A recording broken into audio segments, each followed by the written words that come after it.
दोस्तों नमस्कार, स्वागत है आप सभी का द एजुकेटर अड्डा पर। दोस्तों आज की इस महत्वपूर्ण वीडियो में हम लोग बात करेंगे UP PSC UP triple SC के थ्रू जो नगर निकाय में रिक्तियां निकल रही हैं 1739 पदों की, उस पर चर्चा होगी। और इस वीडियो में हम लोग आरओ परीक्षा एक दिन में कैसे होगी इस पे भी चर्चा करेंगे। तो आइए वीडियो को आगे बढ़ाते हैं। सबसे पहले हम लोग देख लेते हैं नगर निकायों में रिक्त 1739 पदों पर जल्द होगी भर्ती। तो दोस्तों उत्तर प्रदेश में नगर निकायों में रिक्त जो 1739 पद हैं, इस पे जल्द से जल्द भर्ती शुरू होने जा रही है। नगर विकास विभाग के स्तर पर तैयार किया जा रहा है प्रस्ताव। तो इसका प्रस्ताव जो है नगर विकास विभाग के स्तर पर तैयार किया जा रहा है। तो आइए इसको पूरे मैटर को देखते हैं। सरकार नगर निकायों में रिक्त पदों को भरने की तैयारी कर रही है।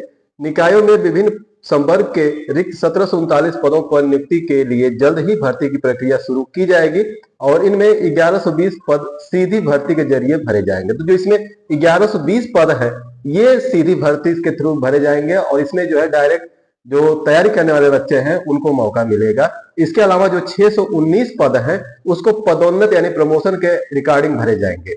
इन पदों में जो प्रमोशन वाले पद हैं उनमें जो है अधिकारी, राजस्व, अभियंत्रण, लिपिक सेवा और लेखा ऑडिट, उद्यान, स्वास्थ्य और पशु कल्याण संवर्ग के अधिकारी और कर्मचारी शामिल हैं। सीधी भर्ती वाले पदों के लिए जल्द ही अरुणाचल उत्तर प्रदेश लोक सेवा आयोग यानी यूपीपीएससी और यूपी ट्रिपल एससी यानी कि राज्य अधीनस्थ सेवा चयन आयोग को भेजने की तैयारी है।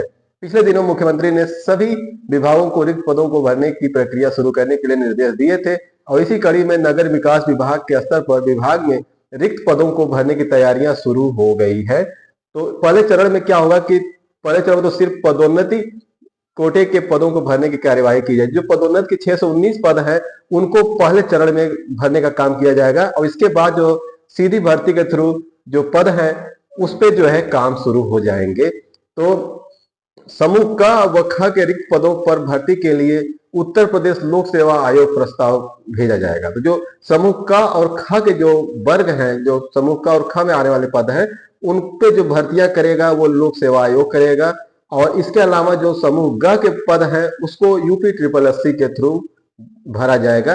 तो नगर विकास विभाग के एक अगर उच्च अधिकारी की बात करें तो उनके मुताबिक कुछ पदों पर शासन और कुछ पदों के लिए स्थानीय निकाय के स्तर पर प्रस्ताव तैयार किए जा रहे हैं। पहले इन प्रस्तावों को मुख्यमंत्री के समक्ष रखा जाएगा, वहां से अनुमति मिलने पर इसे संबंधित भर्ती आयोगों को भेज दिया जाएगा।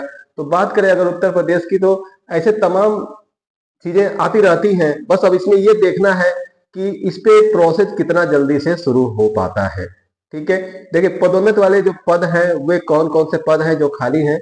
तो देखिए अपर नगर आयुक्त, संयुक्त नगर आयुक्त, उप नगर आयुक्त, सहायक नगर आयुक्त और ऐसे ही देखिए अधिशासी अधिकारी संवर्ग 2 और 3 के पद खाली हैं।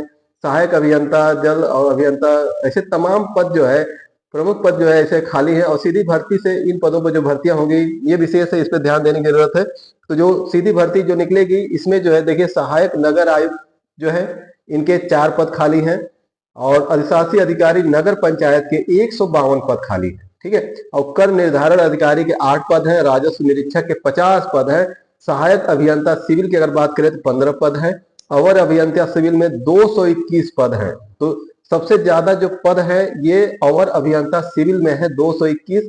अवर अभियंता नगर पंचायत की बात करें तो 11, सहायक अभियंता जल में और अवर अभियंता में जो है 27, अवर अभियंता 1, सहायक अभियंता विद्युत अगर बात करें तो 2, अवर अभियंता विद्युत यांत्रिक जो है 21, पशु चिकित्सा कल्याण अधिकारी 2 पद खाली हैं, लेखा अधिकारी 4, सहायक लेखाकार 50, लेखा परीक्षक के 51, उद्यान अधीक्षक के 3, अभियंता पर्यावरण 1, सफाई एवं स्वास्थ्य निरीक्षक जो है 64 और कनिष्ठ लिपिक के 19 पद खाली है।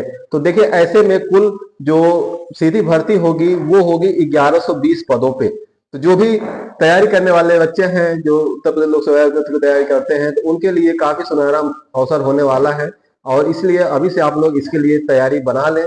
और 1120 पदों पे भर्ती निकलेगी जिसमें से जो सबसे ज्यादा पद होंगे वो अवर अभियंता सिविल के होंगे 221 पद और इसके अलावा 205 पद जो है अवर अभियंता के हैं और इसके अलावा 152 जो पद हैं वो हैं अधिशासी अधिकारी नगर पंचायत। इसके अलावा और भी तमाम पद हैं, तो कुल मिला के 1120 पदों पे भर्ती होगी। आइए इसके अलावा हम लोग बात कर लेते हैं आरओ एआरओ का जो एग्जाम है और जिसके लिए अभी भी छात्र जो है धरने पर बैठे हुए हैं, अभी तक इस पर कोई फाइनल डिसीजन नहीं हो सका है। तो देखिए प्रदेश में 978 केंद्र, एक दिन में कैसे होगी आरओ आरओ की परीक्षा। दोस्तों जो 4 दिन धरना चला उसमें क्या निकल के आया, उसमें ये हुआ कि परीक्षा जो पीसीएस प्री का जो एग्जाम है वो पूर्व की बात एक दिन में ही होगा। लेकिन इसके अलावा जो आरओ आरओ, क्योंकि इसमें फार्म बहुत ज्यादा पड़े हुए हैं, तो इसको एक दिन में कराने का कैसे समिति जो है क्या डिसीजन देगी, इस पे जो है अभी भी समस्या बनी हुई है। अभी भी प्रतियोगियों को जो है इसका इंतजार है। केंद्र निर्धारण संशोधन नहीं हुआ तो परीक्षा कराने में फंसेगा पेच, छात्रों को अब समिति की रिपोर्ट पर आयोग के निर्णय का है इंतजार। तो क्या बातें हैं कि देखिए कि उत्तर प्रदेश लोक सेवा आयोग को प्रदेश के सभी 75 जनपदों में एक दिन की पीसीएस प्रारंभिक परीक्षा कराने के लिए अधिकतम 978 केंद्र ही मिल सके हैं। ठीक है, और समीक्षा अधिकारी की अगर बात करें तो 2023 के लिए इसमें 2.5 गुना अधिक केंद्रों की जरूरत पड़ेगी। तो कम से कम क्या है कि अगर समीक्षा अधिकारी की बात करें तो करीब इसमें 2,500 केंद्र की जरूरत पड़ेगी। और अभी तक अगर पीसीएस प्री की देखा जाए तो केवल 978 केंद्र ही मिल सके हैं।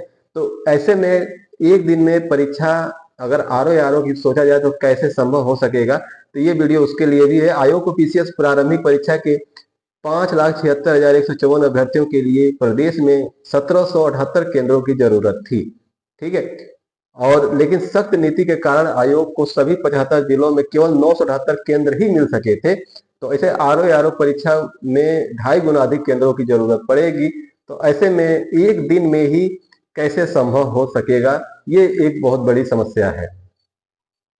देखिए इस परीक्षा को लेकर पेच फंसा है। यदि आयोग जून 2024 को जारी शासनादेश में उल्लिखित नियमों के तहत केंद्र निर्धारण की प्रक्रिया पूरी करता है तो आयोग को प्रदेश के सभी 75 जिलों में 978 केंद्र ही मिल, क्योंकि जो सख्त नियम है इसके तहत जो है जो सेंटर है वो कम से कम मिल पा रहे हैं। इनमें अधिकतम 4,35,074 अभ्यर्थियों की परीक्षा कराई जा सकती है, जबकि आरओ में जो है 10,76,004 अभ्यर्थी जो है रजिस्ट्रेड है यानी पंजीकृत है। तो अब बताइए 10,76,000 फॉर्म पड़े हैं और जो अभी तक सेंटर, जो अगर पीसीएस प्री के सेंटर की बात करें तो उसके अकॉर्डिंग अगर 978 केंद्र आरओ को मिलते हैं तो ऐसे में 4,35,000 ही अभ्यर्थी एग्जाम दे पाएंगे एक दिन में। तो ऐसे में एक दिन में करा पाना आसान नहीं लग रहा है। ऐसे में केंद्र निर्धारण के नियमों में संशोधन के बिना आरओ परीक्षा एक दिन में करा पाना मुश्किल है। तो कुल मिला के जो नियमावली बनी है जो सेंटर निर्धारण के लिए, उसमें जो है संशोधन करना अनिवार्य हो गया है। आयोग ने एक समिति का भी गठन किया है जो इस समस्या के निदान के लिए रास्ते तलाशेगी। समिति की रिपोर्ट के आधार पर ही आयोग यह तय करेगा कि आरओ परीक्षा कैसे करानी है। अभ्यर्थियों को अब आयोग के निर्णय का इंतजार है। ठीक है, जो 2 दिन एग्जाम होने के जो नुकसान है उसका अगर बात किया जाए, जो अभ्यर्थी बता रहे हैं, देखिए परीक्षा भाग्य भरोसे हो जाएगी। अधिक सवाल हल करने पर भी बाहर होने की उतनी ही आशंका बनी रहेगी जितनी कम प्रश्न करके क्वालिफाई होने की। ठीक है, आयोग का इतिहास रहा है कि प्रत्येक प्रश्न पत्र में 8-10 जो गलत या विवादित सवाल रहते ही हैं। ऐसे स्थिति में नॉर्मलाइजेशन से क्या होगा, करेला ऊपर से नीम चढ़ा। आपको पता है करेला कड़वा होता है, ऊपर से कोई उसमें नीम भी डाल दे तो वो क्या स्थिति बन जाएगी आप लोग खुद समझ सकते हैं। तो कहावत बिल्कुल सटीक साबित होती है।